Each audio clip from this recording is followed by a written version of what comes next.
an armrest. When a wealthy white passenger, dripping in designer logos, physically steals the first-class seat of a quietly dressed black woman, she assumes the flight crew will back her up. She assumes the woman is in the wrong cabin. What she doesn't know is that the woman she just insulted doesn't just belong in that seat. She's the only reason the $400 million aircraft is legally allowed to fly. The next announcement isn't for turbulence. It's the grounding of the entire flight, and the price of prejudice is about to be calculated in real time. The atmosphere in JFK's Terminal 8 was a familiar symphony of chaos and privilege. It was the frantic, beating heart of Transatlantic Airways' flagship operations, a place where time was money, and everyone seemed to be running out of both. Serafina Hayes, however, moved at her own pace. To the untrained eye, she was nobody. She wore simple, dark grey Loro Piana cashmere joggers, a plain white t-shirt that likely cost more than the gate agent's monthly salary, and a pair of discreet, logo-free trainers. Her hair was pulled back in an elegant, functional bun. The only hint of her status was the Patek Philippe watch on her wrist, its blue face subtle, and the heavy, bespoke platinum band on her right ring finger. She carried no flashy purse, just a slim, hardened titanium laptop bag. She was the definition of stealth wealth, a ghost in the machine of ostentatious display. Serafina was tired. The past 72 hours had been a brutal negotiation in a midtown skyscraper, finalizing a Department of Defense contract for her company, Helios Aerospace and Defense. Helios wasn't just a company, it was the company, the invisible architecture behind 80% of Western aviation navigation and cybersecurity. She was 34 years old, the youngest self-made black female billionaire in the world, and she was heading to London to secure the Skynet grid for all of Europe. She was flying commercial for a specific reason. This flight, Transatlantic 100, was the inaugural route for the brand new Boeing 777X fleet, which was running the beta version of her Helios Skynet software. Her presence on the flight, in Seat 1A, was a contractual obligation, a final systems integrity check she insisted on performing herself. She was, in essence, a very, very expensive mystery shopper. She bypassed the chaos of the flagship first lounge, opting instead to stand by the window, watching the ground crew service the massive, gleaming new aircraft. She preferred the quiet observation to the forced pleasantries and clinking champagne glasses. That's when she first noticed them. "David, this is unacceptable." A woman's voice sliced through the terminal noise. "The champagne in there is Prosecco. They're passing off Prosecco as champagne. Can you believe the nerve?" Serafina glanced over. The woman, perhaps in her late 50s, was a riot of logos. A Gucci monogrammed trench coat, a Louis Vuitton rolling bag, and a bright orange Hermes Birkin that she wielded like a weapon. Her face was tight, her blonde hair sprayed into a helmet. This was Carolyn Reed. Her husband, David Reed, looked exasperated, but defeated. "It's just a drink, Carolyn. We'll be on the plane in 10 minutes. "It's the principle, David. We paid $12,000 for these tickets. I expect champagne." Carolyn's eyes scanned the boarding area and landed on Serafina. She looked her up and down, the joggers, the t-shirt, the simple bag. Carolyn's lip curled in a barely perceptible sneer of dismissal. She saw a woman who didn't belong, who was probably flying economy and lingering too close to the first-class gate, polluting the air. Serafina met her gaze, held it for a beat, and then simply looked back out the window. This was a background noise she had dealt with her entire life. It was tiresome, but not worth her energy. Boarding for Transatlantic 100 to London, Heathrow will now begin. We invite our concierge key and flagship first passengers to board at this time. Carolyn instantly transformed, plastering a saccharine smile on her face as she and David pushed to the front of the line, cutting off an elderly couple. Serafina sighed, retrieved her passport, and fell in line behind them. As they walked down the jet bridge, Carolyn was complaining again. "I told them I wanted 1A and 1B, David. They put us in 2A and 2B. It's an outrage. I'm going to speak to the purser." Serafina, holding boarding pass 1A, felt a small, cold knot tighten in her stomach. This, she sensed, was about to become an inconvenience. The cabin of the new 777X was spectacular. The flagship first suites were more like small hotel rooms with privacy doors, lie-flat beds, and 24-inch screens. Serafina navigated the aisle to the very front of the aircraft. Seat 1A, the best seat on the plane, offering privacy and a view. And Carolyn Reed was sitting in it. She had already thrown her Gucci coat onto the adjoining seat, 1B, and was busy arranging her Birkin on the console, her back to the aisle. Serafina stopped. She waited politely. "Excuse me," she said, her voice quiet but clear. Carolyn finished adjusting her bag before turning around, her smile vanishing the instant she saw Serafina. "Yes?" "I believe you're in my seat," Serafina said simply, holding up her boarding pass. "Hayes S. Seat 1A." Carolyn glanced at the boarding pass and let out a short, sharp laugh. It was a sound of genuine, dismissive amusement. "Oh, honey, no, I don't think so. This is first class." Serafina's expression did not change. "Yes, I am aware. This is my seat. 1A. "There must be some mistake," Carolyn said, her voice dripping with condescension. "You're probably in cabin 10, row A. This is cabin 1. Why don't you go find one of the flight attendants? They can help you find where you actually belong." David Reed, who had just arrived, saw the confrontation.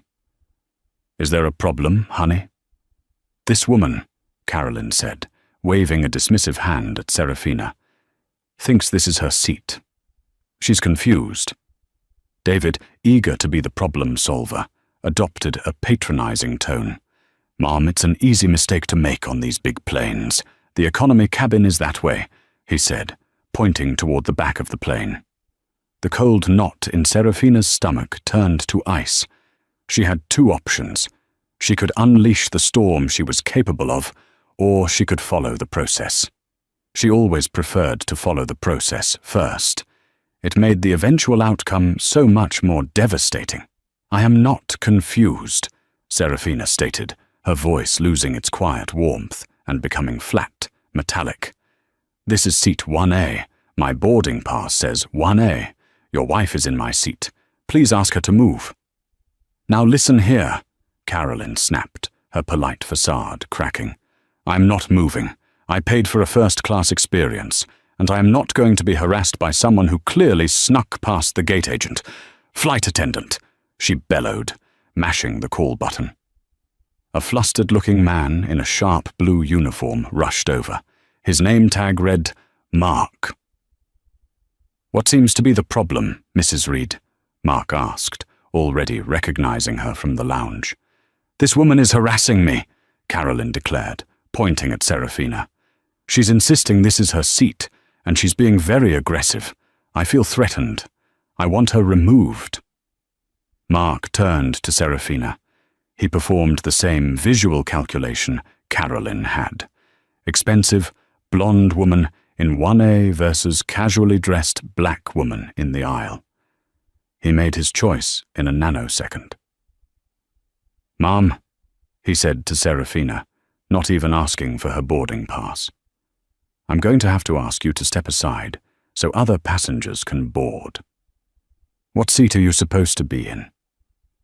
"She is supposed to be in 1A, Serafina said, holding out the pass. Mark barely looked at it. "Okay, well, there's clearly a computer glitch. Mrs. Reed is settled. Mom, I can offer you 5F. It's a lovely suite, also a window." "No," Serafina said. The word was absolute. "I'm sorry?" Mark blinked, unused to being refused. I am not taking 5A, I am taking 1A. I am the confirmed passenger for this seat. This woman is a trespasser. Remove her." The other first-class passengers were now starting to stop and stare. The tension was thick. Carolyn gasped, clutching her pearls in mock horror. "A trespasser? Mark, did you hear that? I'm being threatened and insulted. This is unacceptable. If she's not removed from this cabin, I will be filing a formal complaint against you and this airline." Mark's face hardened. He was trapped between a demanding, high-value customer and a disruptive passenger. He made the wrong choice. "Ma'am," he said to Serafina, his voice taking on a sharp, authoritative edge. "You are delaying the boarding of an international flight. I have given you a solution. If you do not accept seat 5F and clear the aisle, I will be forced to call security to have you deplaned." The threat hung in the air. Deplaned. Serafina looked at Mark. She saw his weakness, his prejudice, his lazy assumptions. She looked at Carolyn, who was now smirking, victorious. "You are making a catastrophic error in judgment, Mark," Serafina said, her voice a low vibration. "I will give you one final opportunity to do your job. Check your passenger manifest. Check it very carefully.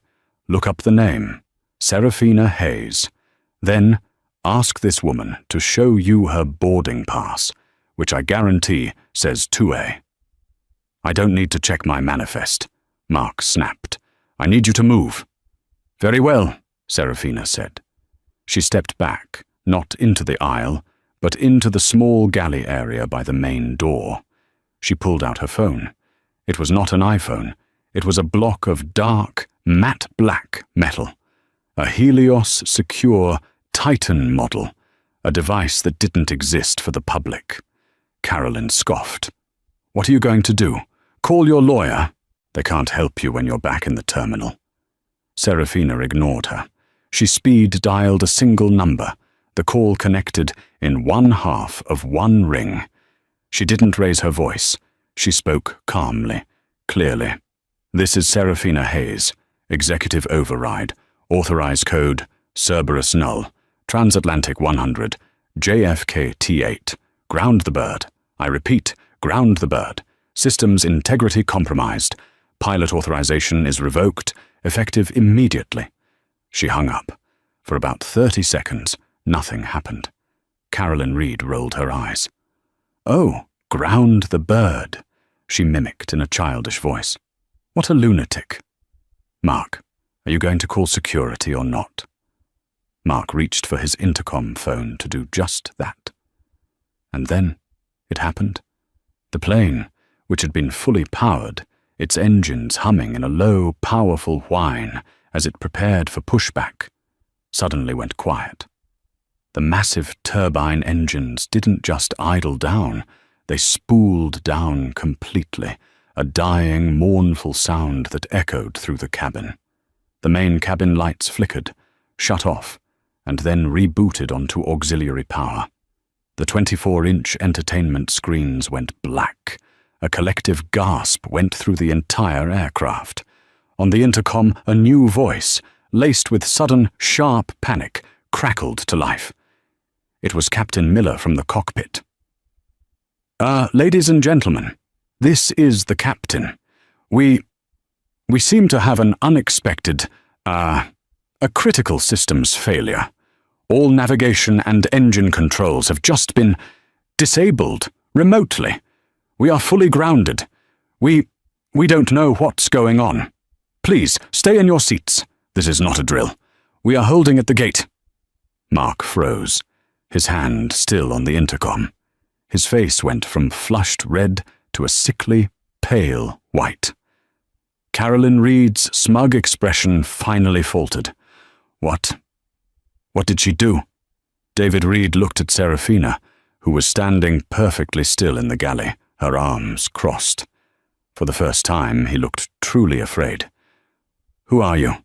Before Serafina could answer, the main cabin door, which had been sealed for departure, was unlatched with a loud, violent hiss. A gate agent, Maria, stumbled onto the plane, her face ashen, clutching an iPad. She wasn't looking for Mark. She wasn't looking for Carolyn. She was looking for Serafina. She locked eyes with the woman in the cashmere joggers. "Miss Hayes," she whispered, her voice trembling. Oh my God. "Ms. Serafina Hayes?" Serafina just nodded, her expression cold as diamond. Please," Maria stammered. We are receiving a red priority 1 alert from the FAA, Transatlantic Corporate, and the Department of Defense. They say the aircraft's primary systems have been locked down with an executive override. They said it came from you." The pieces were clicking into place in Mark's head. Hayes. Serafina Hayes. He suddenly remembered the mandatory pre-flight briefing, the 797FNX, the new software, the VVIP, the owner of the software. Mark looked like he was going to be sick. "That is correct, Maria," Serafina said, her voice projecting effortlessly through the stunned silence of the first-class cabin. "My company, Helios Aerospace, owns the Skynet navigation system this entire Boeing fleet relies on. This specific flight, TA-100, is the final certification flight for a new software patch. My presence in seat 1A is a non-negotiable term of the contract, required for regulatory sign-off before transatlantic flight. I am not a passenger. I am the final flight readiness inspector." She turned her head, her gaze landing on Mark like a physical blow. "And your employee, Mark, refused to verify my identity. He refused to look at my boarding pass. He threatened to have me removed from the aircraft." She then turned to Carolyn Reed. "And this woman," Serafina continued, her voice ringing with absolute authority, "is in my seat, my federally mandated post. She refused to move. She accused me of being aggressive. She and your employee have together just breached a multi-billion-dollar contract, violated FAA regulations, and compromised the operational integrity of this flight. So yes, Maria, I grounded the plane, and it will not move, fly, or even power its engines until this situation is rectified to my precise satisfaction." The silence that followed was absolute. It was so quiet you could hear the fabric of Carolyn Reed's Gucci coat shifting as she trembled. Her face, which had been tight with smugness, had collapsed. She looked old and terrified. Then the real chaos began. "Clear the jet bridge! Clear the bridge!" 2 men in dark, impeccably tailored suits stormed onto the plane. They were not airline employees. They were Serafina's personal security team, the Shadows, who always traveled 2 steps behind her. They had been waiting in the concierge lounge, and the Cerberus Null alert had sent them sprinting. They flanked Serafina instantly, their eyes scanning the cabin. Behind them, a 3rd man ran onto the plane, breathless, his tie undone, his face slick with sweat. He was Robert Chen, the president of North American operations for Transatlantic Airways. He was the most powerful airline executive in the country, and he looked like he had just seen a ghost. "Serafina!" he gasped, rushing past the security. "Serafina, my God! What happened? My ops center just lit up. The Pentagon called my cell phone. The Pentagon! They said a Helios Cerberus protocol was triggered. Is it a hack? Are we under attack?" Serafina looked at the panicked, powerful man. "Hello, Robert. There is no hack. The threat is internal." She pointed one long, elegant finger at Carolyn Reed. "This woman is in my seat." Robert Chen stopped. He looked at Carolyn. He looked at Serafina. He looked at the boarding pass in Serafina's hand. He looked at the terrified flight attendant, Mark. The entire horrifying, multi-million-dollar picture snapped into focus. "You, Chen whispered to Mark, his voice shaking with a rage so profound it was almost silent. "You did this?" Mark tried to speak. "Sir, Mrs. Reed said, I didn't know." "You didn't know?" Chen finally roared, his voice exploding in the confined space. "It's your job to know. It's your job to check the manifest. Her name is on every single high-priority document for this flight. We had a 5-page memo on Ms. Hayes's profile, her requirements, and the fact that she was not to be disturbed. I didn't read it," Mark stammered, his career evaporating before his eyes. "Get off this plane," Chen said, his voice dropping back to that dangerous whisper. "Not just the plane. Get out of this terminal. Your credentials are revoked. You are fired. If you are still here in 5 minutes, I will have the Port Authority arrest you for willful interference with flight operations." Mark stumbled backward, his face crumbling. He fled the aircraft, a disgraced man.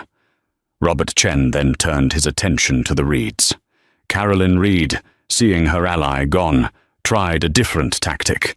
She burst into tears. "It was a mistake! A simple mistake! This is crazy! You can't just fire people and ground planes over a seat." "Madam," Robert Chen said, his voice utterly devoid of sympathy, "you are not just in a seat. You are in the one seat on this $400 million aircraft that, by federal mandate and international treaty, must be occupied by Ms. Hayes. You have not caused a customer service issue. You have created an international incident." He snapped his fingers at the gate agent. "Maria, call Port Authority. Have these 2 passengers detained." "Detained?" David Reed finally spoke, his voice cracking. "Now, wait a second. That's uncalled for. We'll move. See? We're moving." He frantically grabbed Carolyn's coat from 1B and started pulling on her arm. "Get up, Carolyn. Get up now." "Oh, you're moving now," Serafina said. It was the first time she had spoken in minutes. Her voice cut through Carolyn's fake sobs. "You'll move when the man in the suit tells you to, but not when the black woman with the valid boarding pass does." "How predictable." Carolyn froze, the word black hanging in the air. The subtext of the entire encounter was now the text. I'm not... "This has nothing to do with..." Carolyn sputtered.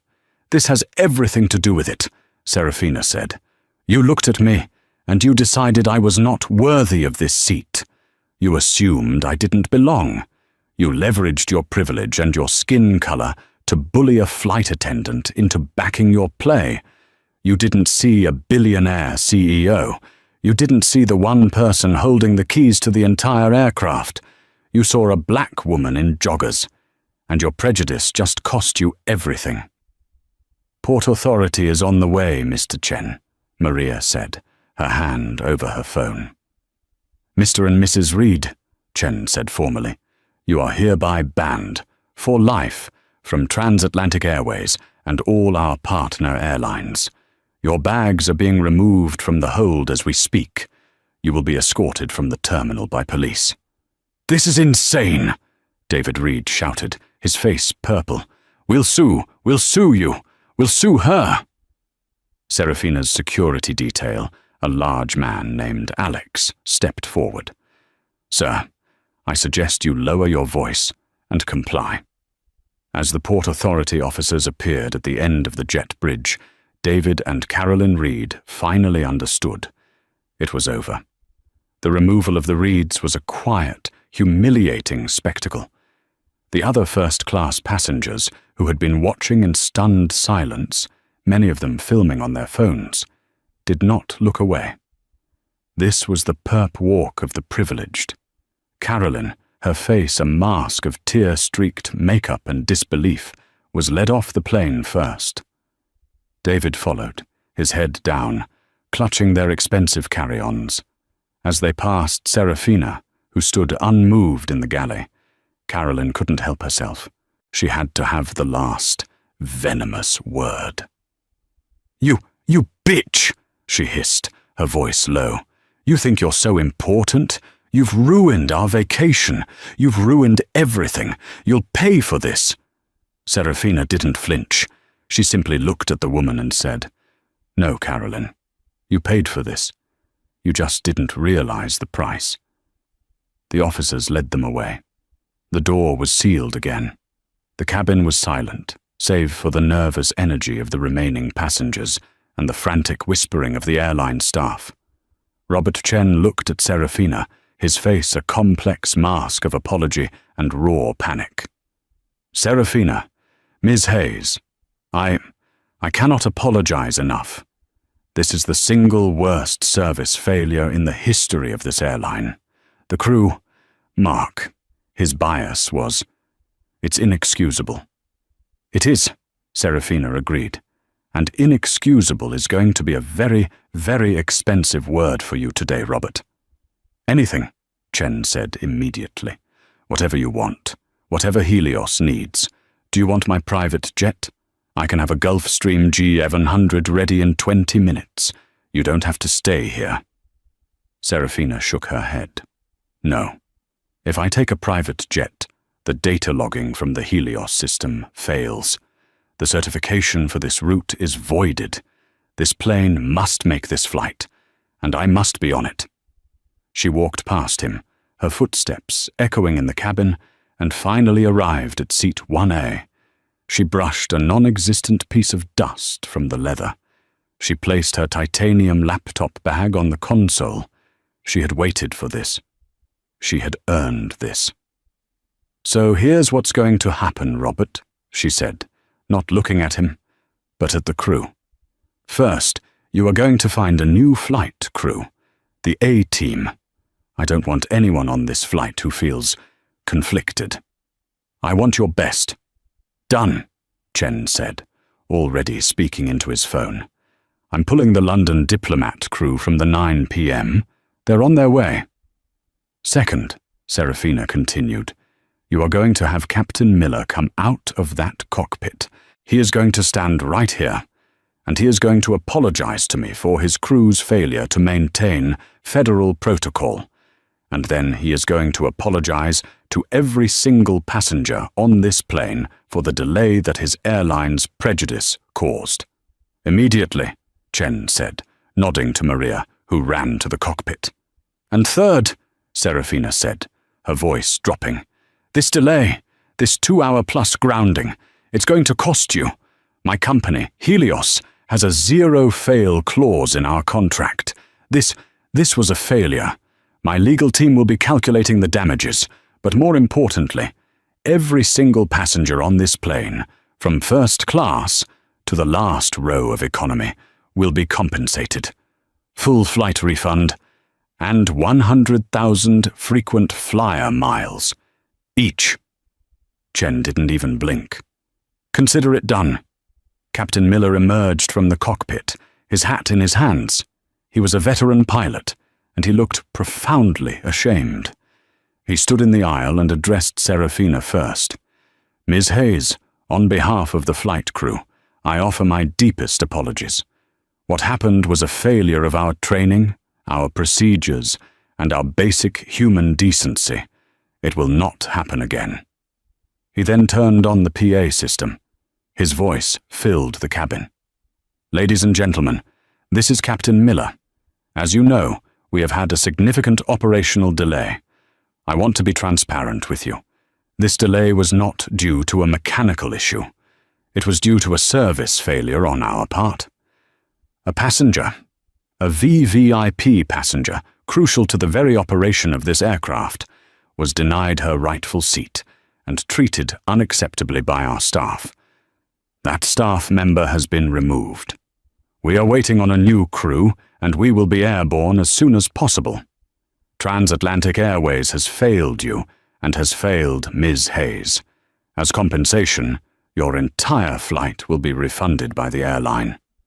A murmur, then a wave of applause, rippled through the plane. It was justice, and it was compensation. Serafina finally sat down in 1A. She stretched out her legs.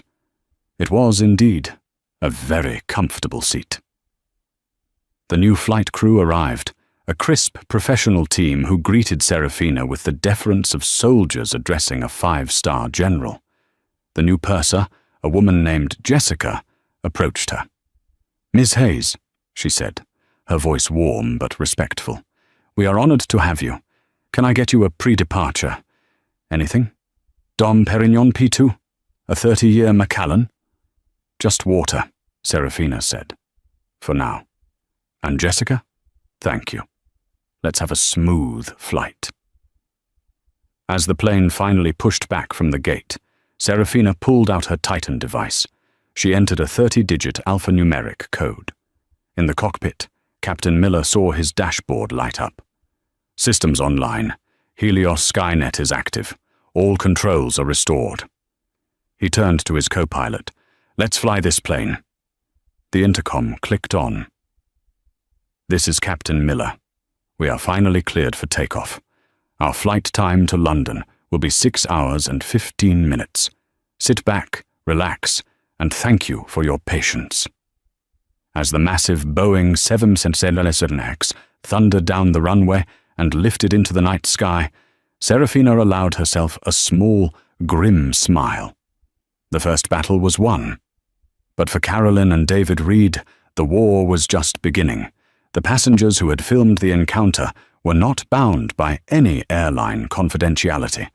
By the time TA-100 was over the Atlantic, the videos were on TikTok, Twitter, X, and Instagram.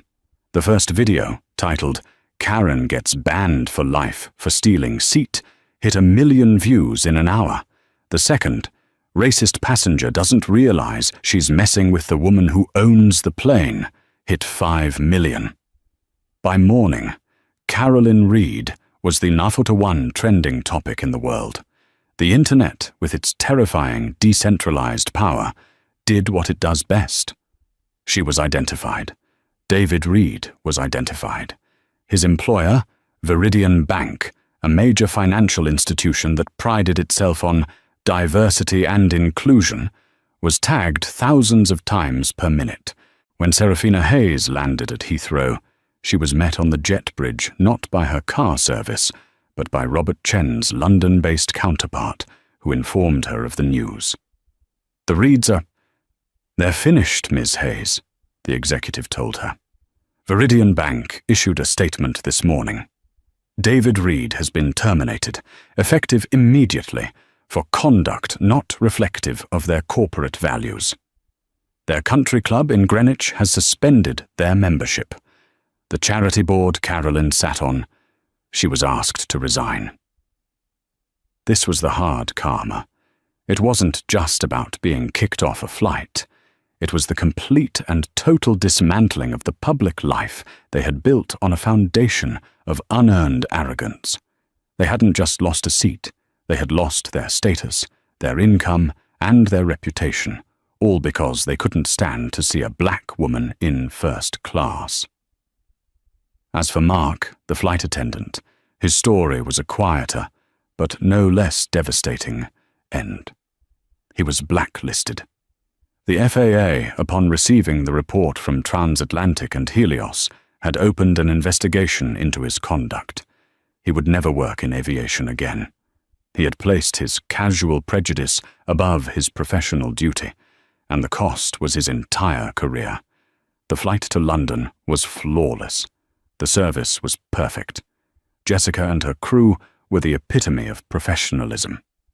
Serafina worked for 2 hours, signing off on the final diagnostics of the Skynet system, the data streaming perfectly from the engines and navigation arrays to her secure server. The 777X was performing beautifully. After finishing her work, she ate a light meal, watched a film, and then reclined her seat into a fully flat bed. For the first time in days, she slept. She woke as the plane was descending over the green fields of England. The sun was rising, painting the clouds in shades of orange and pink. It was a beautiful, peaceful morning. As the plane taxied to the gate at Heathrow, her phone buzzed. It was a text from Robert Chen. "Landed safely, I trust. The fallout here is significant. Our stock took a 2% dip this morning on the news, but the story is turning positive. Transatlantic sides with black CEO, fires racist employee. The PR team loves it. The refund is processing. Again, my apologies. Serafina typed a short reply. The system is certified, Robert. That's what matters. Send me the bill for the passenger refunds. Helios will cover it. Consider it a training expense. She put her phone away. She was the first to deplane. As she stepped into the terminal, her security team flanking her, she walked past the gate for the return flight to JFK. A new crew was preparing, a new set of passengers lining up. The machine kept moving. She had been tested. She had been disrespected. But she hadn't yelled. She hadn't screamed. She had simply and calmly exerted the power she had spent a lifetime building. She had met their loud, ugly prejudice with a quiet, structural and absolute power. Carolyn Reed had tried to make her small, to put her in the back of the bus, to deny her a place she had more than earned. But Serafina Hayes didn't just belong in seat 1A. She owned the air it flew through. And as she walked out into the London morning, ready to close her next deal, she knew one thing for sure. The view from the top, the one she had built for herself, was worth the fight. The sun rising over London did nothing to warm Serafina Hayes. She sat in the back of a blacked-out Rolls-Royce Phantom, gliding through the morning traffic toward the city. The car was a silent, leather and wood sanctuary, but her mind was a whirlwind of calculations. The TA-100 incident was not a victory. It was a distraction, a necessary but time-consuming diversion from her actual mission, the complete integration of the European Skynet grid. Her destination was a glass and steel monolith, the headquarters of Alistair Croft Holdings, the parent company of the UK's primary aviation authority. The meeting was with Lord Alistair Croft himself, a man whose lineage could be traced back to the Norman Conquest, and who, she knew, viewed her as little more than a talented upstart from the colonies. She entered the 80th floor boardroom precisely at 9 a.m. The room was dominated by a 40-foot mahogany table. At the far end sat Lord Croft, flanked by his board of directors, a sea of grey hair, grey suits, and stern, centuries-old entitlement. "Ms. Hayes," Croft said, his voice a smooth, aristocratic baritone. He did not stand. "You've had a turbulent journey, I read." A faint smile played on his lips. The news was already here. He found it amusing. "Lord Croft," Serafina replied, taking her seat. Her team of 2 lawyers and 1 engineer sat with her. "My journey was efficient. The turbulence, as you call it, was merely a necessary systems test. It proved, unequivocally, that Helios controls its assets, which is why we are here." A younger board member, a man named Nigel Fitzwilliam, scoffed. "Yes, we read the reports. Rather a dramatic display. Grounding an entire aircraft over a seating squabble. It seems a bit theatrical, wouldn't you say? A bit American." The air in the room chilled. Serafina's engineer tensed. Her lawyer subtly cleared his throat. Serafina did not look at Nigel. She kept her eyes locked on Lord Croft. "Mr. Fitzwilliam seems to be operating under the same delusion as the transatlantic flight attendant," she said, her voice soft, but carrying the lethal precision of a scalpel. The delusion that this was about a seat. It was not. She leaned forward.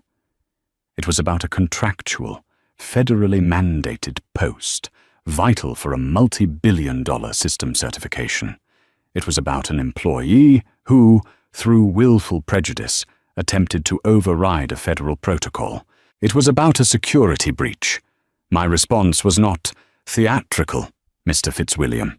It was the only response.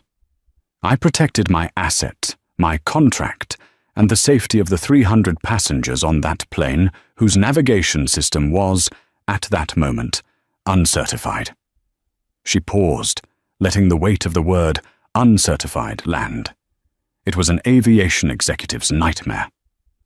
The TA-100 incident, she continued, was a perfect, real-world demonstration of what Helios provides. Absolute control. When our protocols are breached, we lock down. Instantly. Globally. The system you are about to license from me, Lord Croft, is the very same one. It will not bow to entitled passengers, lazy employees, or skeptical board members. Nigel Fitzwilliam's face had gone a blotchy, mottled red.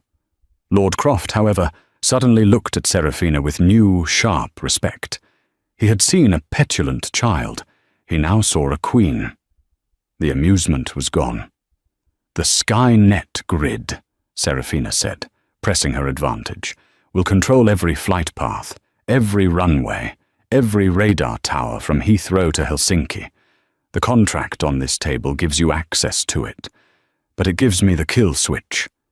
She smiled, a thin, cold expression. "I suggest you ask yourselves, who do you trust more to hold it?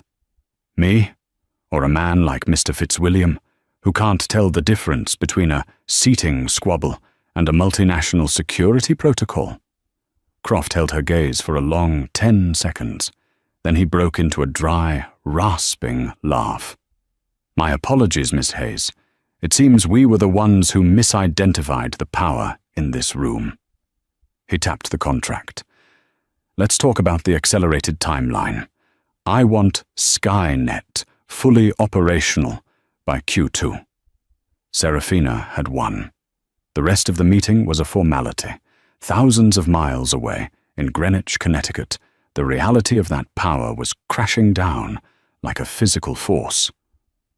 The home of David and Carolyn Reed was under siege, not by a mob, but by the silent, relentless judgment of their peers. The long driveway of their 12,000-square-foot Georgian mansion was blocked by a Channel 4 news van. A reporter, Sarah Jenkins, was doing a live stand-up from their gate. And in a story that has gripped the nation, Greenwich residents David and Carolyn Reed are now facing a firestorm of public outrage. Sources confirm David Reed was terminated this morning from his senior VP position at Viridian Bank. The bank's stock. Inside, the house was deathly quiet. A $10,000 vase lay shattered on the marble floor. Carolyn Reed, her helmet of blonde hair in disarray, her face stained with ruined mascara, was sitting on a priceless antique sofa, shaking. David stood by the window, his back to her, clutching a tumbler of whiskey. It was 10 a.m. "You," he whispered, his voice hoarse with venom. "This is you, your arrogance, your need to always be right, to always put people in their place." "Me?" Carolyn shrieked, her voice cracking. "I was defending us. I was defending our status. You just stood there. You let that woman talk to me like that. You let her ruin us. We'll sue, you said. You're a coward, David." "Sue?" David laughed, a broken, ugly sound. "I just got off the phone with Arthur Vance, our lawyer. He said if we try to sue, Transatlantic and this Helios company will countersue us into oblivion. Interference with a flight crew, contractual damages, FAA violations. He said we're lucky we weren't arrested on the jet bridge." He turned to face her, his face a mask of purple rage and despair. "It's over, Carolyn. Do you understand me? Over. My severance is voided. They're claiming termination for cause. My stock options are gone. The club called. Our membership is revoked. The charity gala. We've been disinvited. But they're our friends," Carolyn whimpered, the reality finally penetrating her bubble of privilege. "The Hendersons, the Lawrences." "They're not our friends," David roared, throwing his glass against the stone fireplace. It exploded. They're associates, and we are now toxic. We are the racist couple from the plane. We are a meme, Carolyn. My son called from Princeton. His fraternity is reviewing his membership, all because you couldn't just sit in 2A. It was the principal, she sobbed. The principal? He spat. The principal just cost us our entire life. The principal just cost us everything. The house phone rang, loud in the silence. They both stared at it. It rang again, and again. Finally, the answering machine picked up. A smooth, professional voice filled the room. Mr. and Mrs. Reed, this is Jonathan Pierce from the legal firm of Skadden, ARPS, representing Helios Aerospace and Defense. I am calling to inform you that we will be filing a civil suit against you for damages totaling $1,488,000. Carolyn fainted. The voice continued, cold and dispassionate. This amount represents the full, itemized cost of the 304 passenger refunds for flight TA-100, which our client, Ms. Serafina Hayes, graciously covered on behalf of Transatlantic Airways to compensate for the delay you caused. We have also included the cost of the replacement flight crew and the associated FAA non-compliance penalties. A server will be at your residence this afternoon. We expect payment in full within 30 days to avoid asset seizure. Have a wonderful day. David Reed slowly sank to the floor, his legs giving out. He stared at his unconscious wife. It wasn't just a loss of status. It was financial ruin. Serafina Hayes hadn't just grounded a plane. She had taken a wrecking ball to the foundation of their lives. The collateral damage spread. In a small walk-up apartment in Queens, Mark, the former flight attendant, was sitting on a threadbare sofa, his old uniform folded neatly in a box. His face was in his hands. He had just come from a meeting with his union representative. The news was blunt. I can't help you, Mark. You're radioactive. Transatlantic is citing willful endangerment and gross dereliction of duty. You didn't just break a service rule, you broke a federal rule. You ignored a documented VVIP security protocol. The FAA has pulled your certification. You're done. Not just at Transatlantic. You're blacklisted. You'll never serve on a US-flagged carrier again. Mark looked up, his eyes red. But I was trying to de-escalate. That woman, Mrs. Reed, She was so demanding. I made a judgment call. His rep, a tired woman named Linda, sighed. You didn't make a judgment call, Mark. You made an assumption. You saw a rich white woman and a black woman in sweats, and you sided with the rich white woman. You didn't check the pass. You didn't check the manifest. You threatened the one person on the plane you couldn't threaten. You took the easy way out, and it cost you your career. Mark thought about his last 15 years. The layovers in Paris, the long hauls to Tokyo. It was the only life he knew. And it was over. All because he hadn't bothered to read a memo. All because he hadn't bothered to look past his own lazy, ingrained bias. The weight of his simple mistake was crushing. Back in the skies, somewhere over the Atlantic, Serafina Hayes was on her way home. She was not on a commercial flight. She was in the cream and walnut cabin of a Helios-owned Gulfstream G700. The flight was silent, fast, and exactly to her specifications. The London deal was signed, the European grid was hers, and the TA-100 incident was now just paperwork. Her secure Titan phone buzzed. It was Robert Chen. Serafina. His voice was warmer, less panicked. The board meeting finished. It was unanimous. We are officially announcing the Helios Protocol, our new mandatory anti-bias and situational awareness training program for all 100,000 transatlantic employees, from the baggage handlers to the cockpit. Good, Serafina said, sipping a glass of water. "We are retaining Dr. Alana Washington's consulting firm to design it, as you suggested. You were right, her work on implicit bias is groundbreaking. This is going to change our entire corporate culture. For the better. You've actually done us a favor in a very painful way. Progress is often painful, Robert." "One last thing," Chen said, a hint of awe in his voice. We got a copy of the demand letter your lawyers sent to the Reeds. For the full refund amount. You really did that." "I did," Serafina said simply. "My company covered the cost to make the passengers whole. That was an act of integrity. But justice requires that the guilty party pay the debt. My legal team will collect. That, Robert, is an act of accountability." "Understood," he said. "Well, safe flight, Miss Hayes, and thank you." He hung up. Serafina looked out the window. The sky was a deep, dark, endless blue. She thought about Carolyn Reed's sneer. She thought about Mark's dismissive hand wave. She thought about Mr. Fitzwilliam's condescending scoff. They were all pieces of the same tired old machine, a machine that ran on assumptions and prejudice.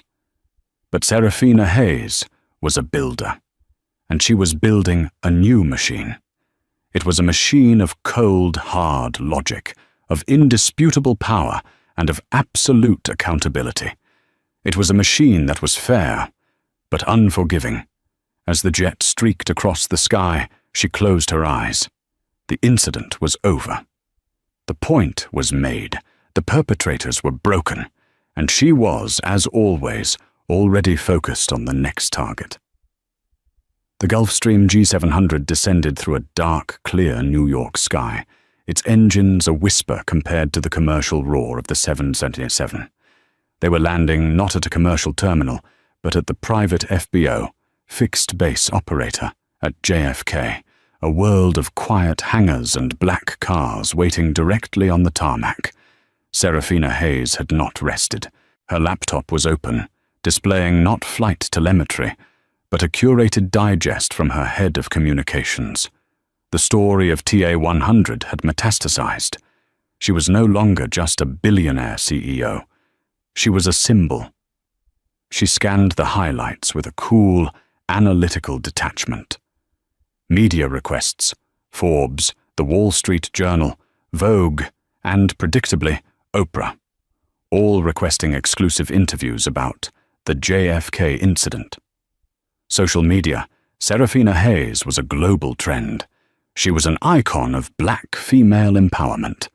TikToks used audio of the captain's apology over videos of young women getting promotions or standing up to disrespectful bosses. She had become, in the parlance of the internet, the main character. The backlash, a predictable vocal minority. Op-eds in conservative papers decried cancel culture and the ruthless, disproportionate response. Comment sections were filled with arguments defending the Reeds, calling Serafina arrogant and unforgiving. Serafina closed the laptop. The noise, both positive and negative, was irrelevant. The opinions of strangers were variables she could not and would not try to control.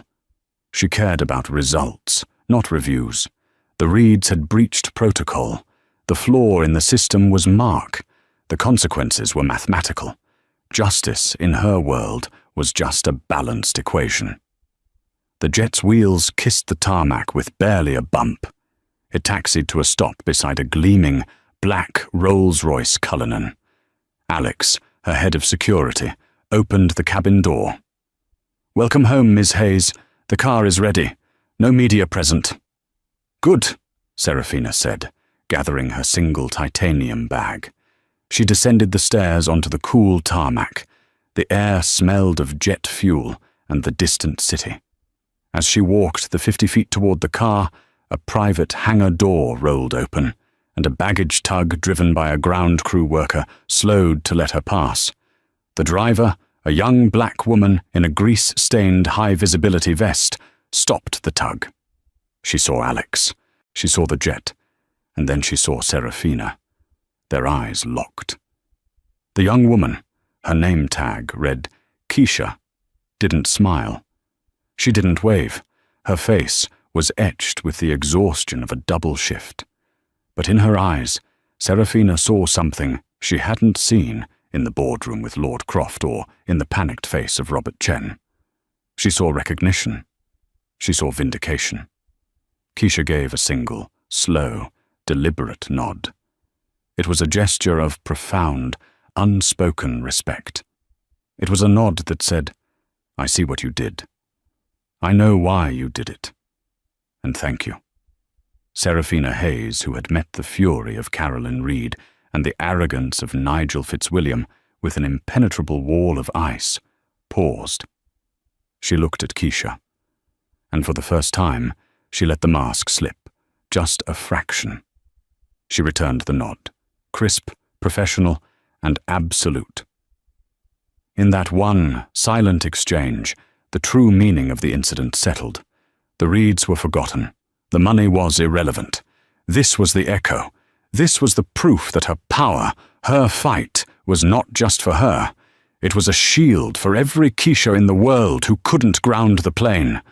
Serafina got into the rolls. The door closed with a silent, bank vault thud.